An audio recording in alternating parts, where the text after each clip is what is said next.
Hi, and happy Tuesday. Welcome to Prosperity Connections Facebook Live on Pet Parent Prep, planning for positive finances. Happy Tuesday.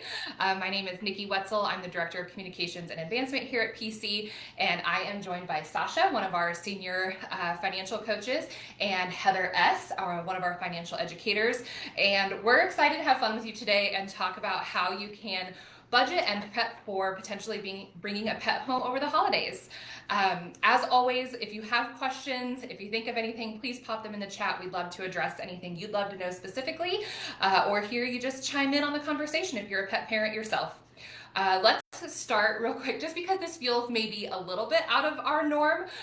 We want to let you know kind of what inspired us. So Heather, do you want to take that away? Yeah, so recently, as an organization, we volunteered at APA, Animal Protective Association, and we were dog walking, and they had a special promo going on where I think it was Bissell at the time offering zero adoption fees, which is amazing because normally it's anywhere between my dog I adopted was $80 on sale that month, but anywhere between, $50, sometimes $10, up to $100 or $400 if it's a puppy.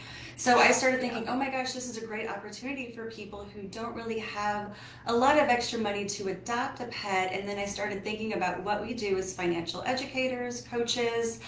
There's a lot of expenses that goes into pet adoption, and I'm like, maybe that's something that we could have a Facebook Live about. And especially with the holidays, people are thinking about maybe I should adopt a pet, and that might be a good gift. So we just kind of want to talk about budgeting for that new pet. Yeah, I love that. And in a very serendipitous moment, I was scrolling through Facebook just yesterday and noticed that the Metro East Humane Society is having a Black Friday pet adoption event. And so I'm sure that's probably a very popular thing amongst humane societies and maybe even the APA here in St. Louis, having some type of promo around Black Friday. Maybe it's totally free adoptions, maybe it's $20, $25.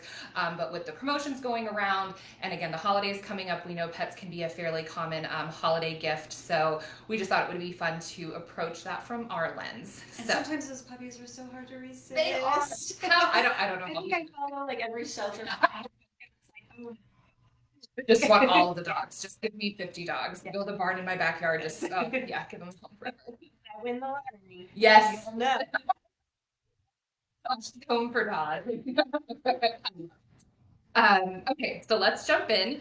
We have kind of three pretty broad questions that we're going to break down. So the first one is, let's talk about upfront costs. What do people need to be prepared for in the moment, in the day of, and the like week or two after the initial adoption? So we keep saying adoption, which is great. Yep. I'm not going to yelp when anyone's young, though. If you are going to go purchase a pet, or if you want a specific breed, or you need a specific breed, Yep. we're looking at even more money, though. Yes. Way more expensive, generally, to do that. Yeah, my little hypoallergenic babies are very expensive. So, I mean, so that's one cost, is the upfront fee. So that's kind of takes research on what you're looking for, or what kind of pet you get. We keep saying dog. It could be a cat, an iguana, so. A fish tank. A fish tank.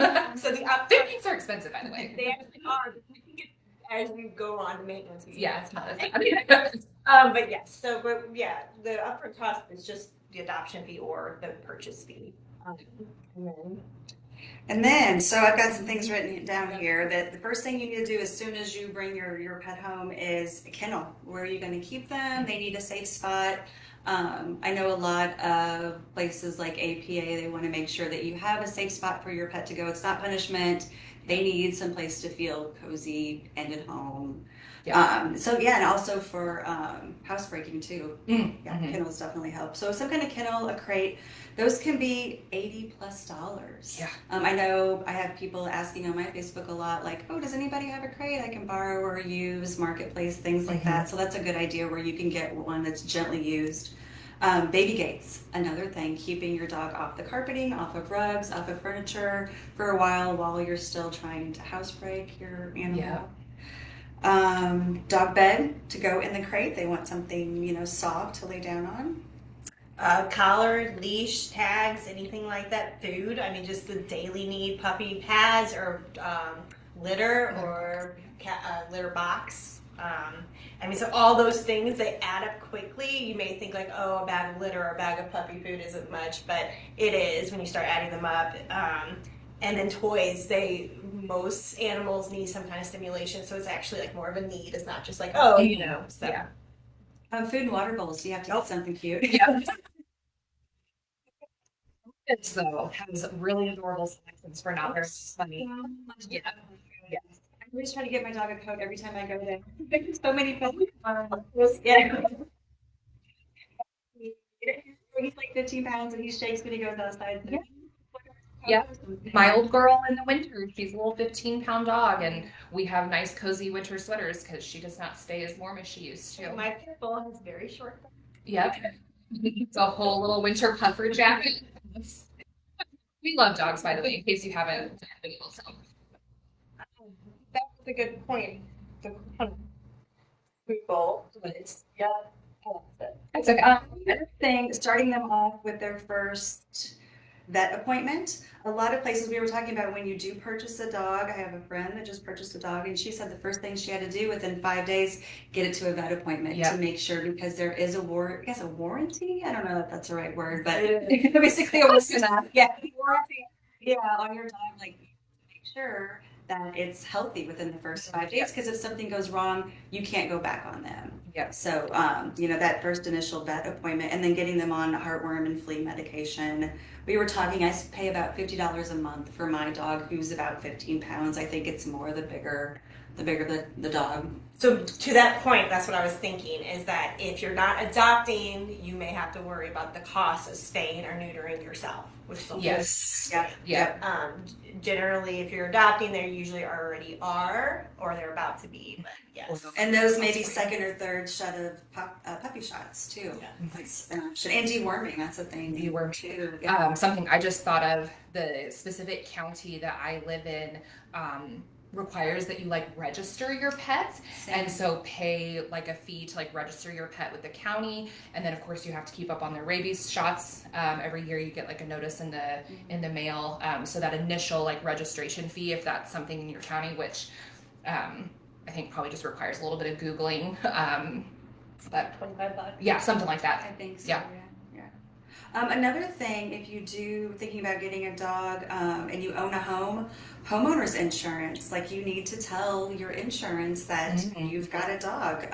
Will they accept a specific dog breed? Sometimes they don't. And then will your insurance go up because of that? Another thing is, if you're renting, are dogs even allowed? Sometimes when you adopt, you have to get a written permission from your landlord. Another thing is are they going to charge a monthly pet fee? Some places charge $30 per dog on upward. I've seen more, but I've seen it really high. Yeah, so. yeah.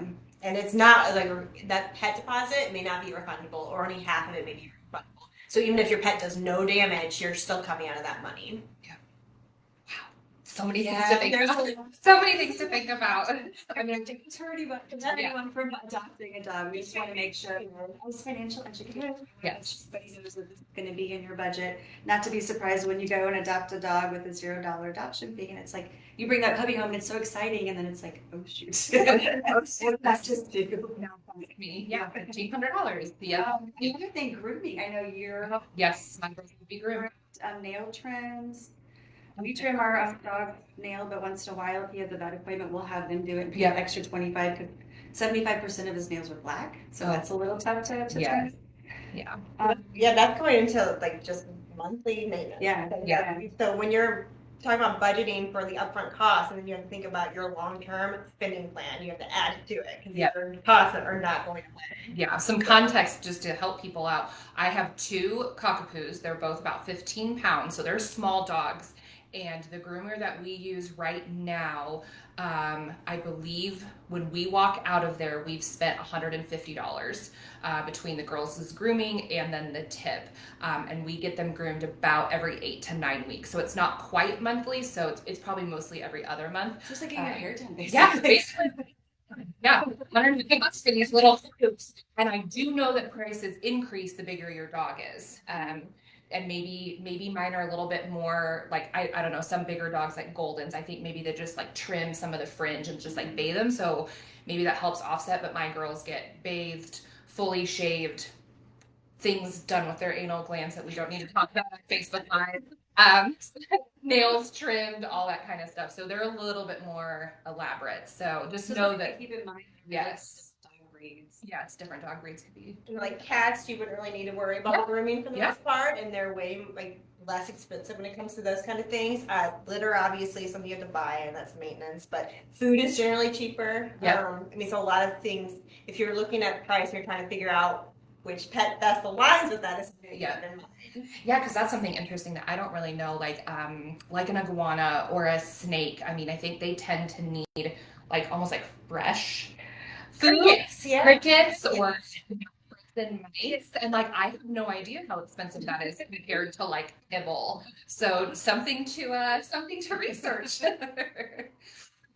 Yeah, also very gross, and that's why I don't. That's the time too that younger children are asking for those pets, like hamsters. Yes. and- Ooh. Sex dog, guinea pigs seem the most low maintenance Okay. and low cost as far as family furry friends go. Okay. But again, that's initial for the cage and the water bottle and the, Yep. Awesome. Any last upfront immediate costs we want to throw out there? None that comes to mind right away. Hopefully we've given you enough to think about, because I know that every wonderful support animals, and we love them all. Okay, so we've talked a lot about upfront costs. We've even kind of alluded to a few of these, but there are also a lot of like periodic costs, whether that's monthly, every other month, maybe quarterly, maybe even annual. Let's talk about some of those. So I pay for Banfield every month. I started when he was a puppy, and it helped because all the vaccines were covered. Tick and flea prevention and heartworms was covered. And then the appointments are free, and everything else comes at a discount. As he's getting older, it is coming to me that maybe I need to start looking at if that you really need that as much, because it might just cost less for me to pay out of pocket for a vet visit, and like you said, $50 a month for flea and tick prevention. Yeah. So that's how much is your ban? My Banfield with X-ray included, so this is pretty much everything I could get, is $90 a month. Okay. And I feel like you made an important clarification before we started this. Banfield is not pet insurance. We're going to talk about pet insurance a little bit later, but it sounds like maybe that's a pretty common thing here in Missouri. I actually hadn't heard of it. I live over on the Illinois side, so. It is definitely not pet insurance. Yes. When something goes wrong, you have to have surgery or something like that, Banfield generally, so my dog's about to have surgery that requires an overnight stay, so he has to go to a specialist. He has to go to an actual hospital. And so my discount doesn't come into play. Nothing helps here. I have to pay out of pocket because I do not have pet insurance. Let's see. Well, if you go out of town, Mm. morning, if you're gonna have somebody stay, that gets a little pricey. So yeah, we looked that up, and it was about 30 to 50 a night. I know Rover may be a little different. If they come to your house, the pet sitter gets to decide the cost, I believe, or if they go to the pet sitter's house. But when I was looking at watering bowl and no leash needed, that's really what. Okay. So just depending on what package you pick and what size your dog or cat is. Interesting. And even if you don't travel, I was thinking of when that would come up, if there's some kind of emergency travel and you have to go to a funeral, and if you rely on your family to watch your pet, like maybe everyone will have to go and travel out of state, and what do? You're gonna have to pay for somebody to board that animal, unless it's a cat. Maybe you can leave a cat for a day or 2 days. Yeah. But as far as a dog, you need somebody coming at least every 6 to 8 hours to let them out and make sure there's no destruction or anything like that, because dogs act different when they're family. You also made a good point about a hospital stay. That could be an emergency situation. Yeah. And then once again, family may want to be with you and can't be there taking care of your pet or something like that. Like you can't those things can cost more when you have a pet. That's good stuff for even me to think about. Like I get so lucky, like my parents watch my dogs no matter where Dalton and I go. And then when my parents go with us places, we do have a family friend of theirs that watches, but like what happens when she's unable to anymore, or if she maybe chooses to have kiddos and like can't just come and stay at their house, like we're gonna have to either find a new person or think about boarding them, which we had that recently. I've never boarded my dog. I'm a pet sitter. I have a Rover account, but I've never had anybody stay with my dog. Yeah. Well, we took everyone on vacation in September, and my son's away at school, and it's like, uh-oh, who's gonna, so luckily my ex-husband stepped in and watched her dog. Yeah. Yeah, I've never had to board my girls, and the thought of doing that, like for me, it's terrifying. My girls are super spoiled, so you know. Oh goodness. Any other periodic, consistent periodic costs that we can think of? Mention pet insurance. I'm not sorry, pet paying extra on your rents. Oh yeah. But also if they tear anything up. So are you Mhm. ready to lose your favorite pair of shoes and have to replace them? Or if they mess up a door or a wall and then you have to pay your apartment complex back or get it fixed yourself if you're a homeowner. Or, I've had lots of furniture. furniture. Yeah. Yeah. Ooh, I just thought of something. We haven't had to do this with our girls, but some dogs need a little bit of extra training. So like an obedience school cost, if you know either yourself, like that's just not in me, like maybe we need to do a class together to like teach me to be more assertive and more authoritative, or whether it's just something for time's sake that you want to put them through, that's fairly expensive to my understanding. You made me think of two doggy daycare. Oh yeah.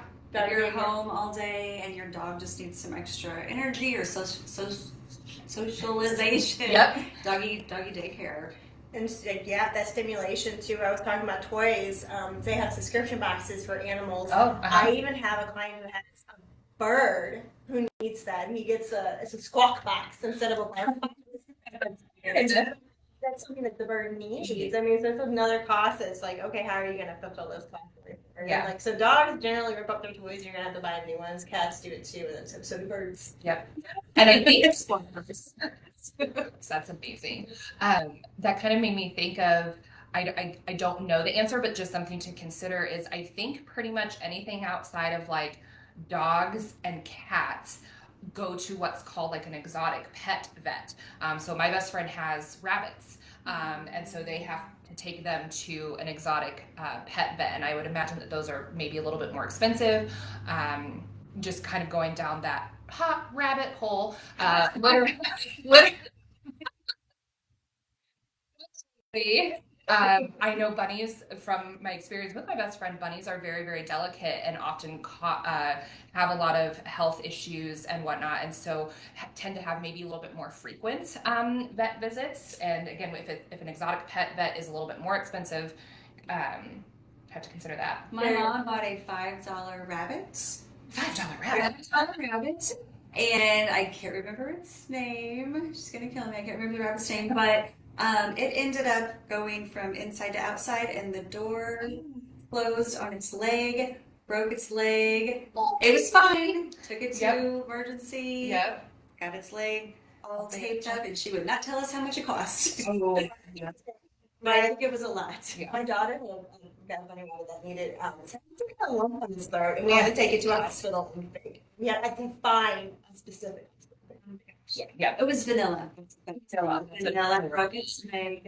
Hey, but now mom doesn't to be mad. Just a side anecdote, because this was wild to me. My parents own horses, and so you would think about like grain and hay constantly. They don't need quite as many. Hi, Bernadette. Thanks for joining. Some of that upfront cost is really expensive. They don't, like, depending on the type of horse and whatnot, didn't have nearly as regular vet visits. But one of the things that blew my mind, one of their horses needed like a vaccine, needed something like cleaned out of like their hoof or something like that. The vet made a house call, because of course, like, how do you take a horse to a vet? Made a house call, did like cleaned the thing, gave a vaccine, and did something else, and it was like less than $100. I could not believe it. Like, now the rest of horse maintenance can be pretty expensive with grain and hay and whatnot, but I was just like, I pay more than that to walk in the door at my vet. And I'm going to come to my house. So that was shocking to me. So that's just a fun little like side story that I had costs. So if you're thinking about a horse, you never know. Oh, okay, sorry, I got us really off track there. To be able to say have emergency fund. Yes. Anything could happen. I had a dog that got stung by a bee. Had no idea what was going on. Her face like was completely swollen. Ran to, I think, Collinsville Emergency was the closest, the animal hospital, and we had to put it on the charge card because we didn't have at the time. Uh, yeah, so it was terrible for that damn beastie. So when I talked about the spending plan earlier, part of the spending plan there's always a savings component. Yeah. So I mean, a pet emergency savings is probably a really good idea. And I will say that from experience. It kind of leads into the whole, because I think monthly, that's about it. If we want to talk about another monthly cost, it could be pet insurance. Um, the cost of pet insurance for some animals does not make sense because it's something you may never even end up using. So you really have to be careful about just like, okay, am I going to need this going forward, or will it not be worth it? Certain breeds are more likely to have certain things happen, which is what I'm running into. Do you mind sharing? Yeah, so my dog has his CCL is torn in both knees. It's going to cost about $4,500 per knee. Oh my When God. I first looked at pet insurance, I was mad that in most of them, because you can do it through, I think my healthcare provider, our health insurance provider was offering it, and sometimes through work benefits do it too, just different areas. I was mad that they wanted me to cover the cost up front and then they would reimburse me. But now I really wish. So it's just something to think about and whether it's worth it. I think that if I had a smaller dog or a cat, maybe no, I would just, but for a dog that's more than likely going to have that issue. Yeah. Because I think they said 50% of his size has that happen. Anything issue. So, I mean, Yep. it's just kind of like a toss up. But do your research where it's like, is this going to be worth it? Or if you need help trying to figure out like the cost of it, you can kind of look at this is how much it will cost you without it. This is, how much it will cost you. And if you never use it, happens. Yeah. Even thinking about small dogs, like I think, is it like pugs and maybe like Frenchies, because of their little smushed faces, which are so cute, they have a lot of health issues. And so I don't know if it's something that comes up often, if it manifests in needing a lot of vet visits, if it manifests in surgeries most often. I don't know that because I don't have those types of dogs, but like they might be a breed that you might consider. Or I think Cocker Spaniels are notorious for like ear issues, ear infections and whatnot. So again, just thinking about the research. Dogs have like hip Yes. issues. Yep. Hip dysplasia and whatnot. So Also see what it covers, because my Banfield covers a lot that would like my dog has a lot of ear infections. Banfield's great with that because wonderful. Yeah. discount on the medication, every visit's free, so it's Yeah. just so looking into that, like, okay, which issues, are we gonna have to pay for out of pocket? Which issues would be covered by this and what would it be? So yeah. I feel like every time too, if there's something wrong with my dog, they need to do either an X-ray, which is insanely expensive, or blood test, which is also expensive. Yes. We have my dog on flea and tick medicine, but we hike a lot. He ended up getting Rocky Mountain spotted fever. Oh my God. And that's horrible.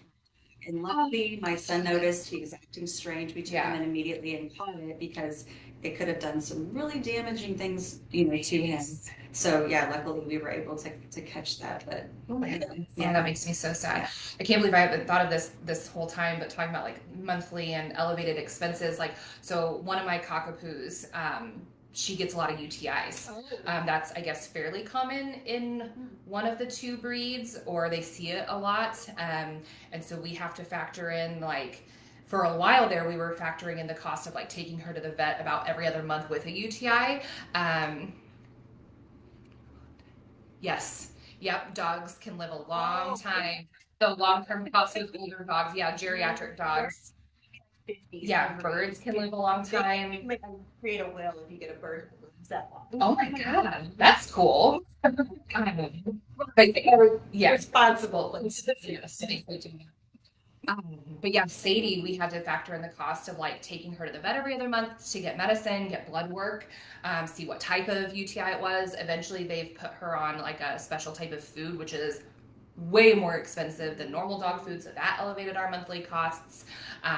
So we've had to adjust our budget, our pet budget, many a time to factor in my little divas. our dog 2 years ago, I think now. They wanted to do like doggy dialysis, Oh, like baby. weekly, Yeah. and it's like, oh my gosh, we Yeah. decided not to because he was almost 16, Oh, but yeah. it's the decisions that you have to decide, and Yeah. is it going to fit in my budget, and make it, some tough choices Yeah. sometimes. It's a good lead in because there are places that will help with vet expenses or with Yeah. emergency vet expenses. Always look for that, because if it does come down to it just being, can I afford it or not, there's places to help. So I have a list of places to help. Some is just emergency vet help places, but others is just normal routine maintenance. So, do you want me to actually list Yeah. them out? At least a few of them. Yeah. So one of them is Mommy's Angel. They do financial assistance for emergency veterinary care of cats and dogs. This is Missouri only. Okay. Another one is I don't even know how to say this. I'm just gonna skip that one. I'll link it to you guys if you want. Then there's so that was two emergency ones. There's one that's just for financial assistance. It's Lance Tucker Memorial Fund. They do want you to send a message on Facebook to apply. Okay. And then Race for Ran. Race, the number 4, and then Ran. And then Red Rover is another one. That's actually through Purina. Okay. So, if they offer financial assistance for emergency and urgent veterinary care for animals, any pet in the U.S. is eligible. I also just want to give a shout out to Red Rover and Purina because they also do the Purple Leash Project for abuse survivors. So if you're needing to leave a situation and you don't want to leave your pets, they are working to help with that, making shelters more domestic violence shelters more pet friendly. That's amazing. And Purina's just right next door. Yeah. Thank you, Purina. Good job, Purina. Awesome. Any last thoughts? Any last costs we want to throw out there? And anecdotes? Anything? I hate to mention this, but I'm going to end of life for I dogs. was gonna say that. Making that tough decision, it does cost money to put your dog down. Yep. Happy you brought that up. Yeah. I want to do a small tangent on. We've been talking about physical costs. Like, it's not fun to think about, but there are a lot of emotional costs as well with being a pet parent. Like, especially if you're like the three of us, like our pets are our babies. Like, I know some people don't get that serious about their pets, and that's wonderful and that's fine. They, like, my dogs are my children. Like, I love them so much. And so when they're not even end of life, just when they're sick and being scared, my stinking little 2-year-old has eaten chicken bones 3 different times now, which is like terrifying. Also, why is our neighborhood covered in chicken bones? He always finds it when we're on a walk, and it's like, who's eating chicken wings this often, and why are they in the room? Take better care of your chicken wings. And so just like that stress, and then of course, end of life, like that, there is a big emotional toll, emotional cost to being a pet parent, and that's just something that you have to. You take the wonderful with the bad. But yeah, it's like, my pet's dying, like, why should I have to pay you money? Like, but it's a very, very real thing. Any last thoughts? It's worth it, I promise. Oh, it's 100%. It's fine. Like,